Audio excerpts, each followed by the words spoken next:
Here's the other thing that stood out, Brian, to me, and then I'm going to ask you what stood out to you. It was Mike Tomlin going out of his way to defend the Ravens' pass defense, and I'm not so sure I disagree with him.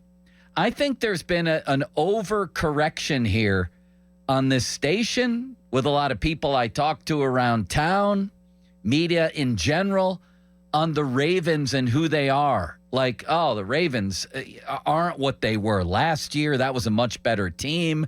Steelers are better than them for sure. I don't know about that. What I see is a team that's 7-1 since they started 0-2, and they're pretty darn close to being 10-0. A foot against the Chiefs, a last-second pass against the Browns, and then they also had the ball and were throwing up Hail Marys against the Raiders at the end. Some of their pass defense numbers, and again, Tomlin went out of his way to sort of maybe make excuses, some would see, or explain why they're last in the league in pass defense. Listen, man, they faced Burrow twice, Josh Allen, who they held down, by the way, Mahomes, Prescott, Mayfield, and Daniels. Is there a team in the NFL that's faced more really good quarterbacks than them? And you just named the quarterbacks. Jamar Chase was making some otherworldly plays the other night. Now, I know you could say the tackling needs to be better, but, I mean, a lot of people think he might be the best wide receiver in the league if it's not Justin Jefferson. Yes. So sometimes transcendent players do transcendent things and make a unit that's otherwise not mediocre look worse than mediocre. So I think that's a fair point, Joe. I mean, and Tomlin also, too, I think he kind of laid it on thick about the familiarity, but point being, the old cliche of you throw the numbers and the records out the window a little bit when these two teams meet. I mean, the Ravens could rise up in some of their areas of deficiency. The Steelers could rise up in some of the areas where they've been weaker.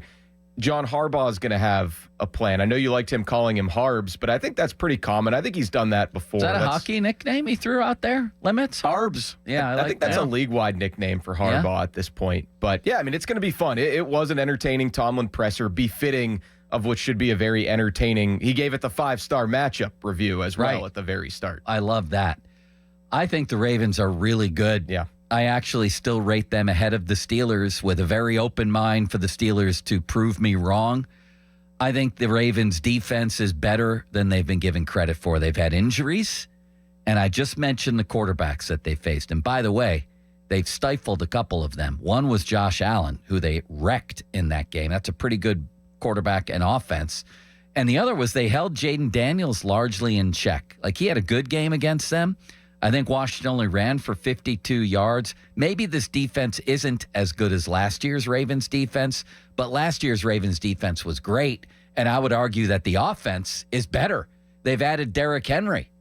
So He made sure to note some of the opportunistic things they can do as well. Marlon Humphrey, the new age Peanut Tillman, punching the ball out. I mean, he's one of those guys, kind of like TJ Watt for the Steelers. He hammers the ball out. The hammer, yeah. It's kind of like TJ for the Steelers. I mean, you drive down to the 10, the 5, and then all of a sudden, next thing you know, you're not getting the ball to the end zone. You're getting the ball punched out or stripped or picked off. Right. And the bend but don't break defense comes through again.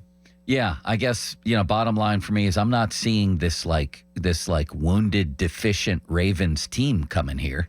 I'm seeing a team that's on a 7-1 roll with a guy that's about to win his third MVP, plus Derrick Henry,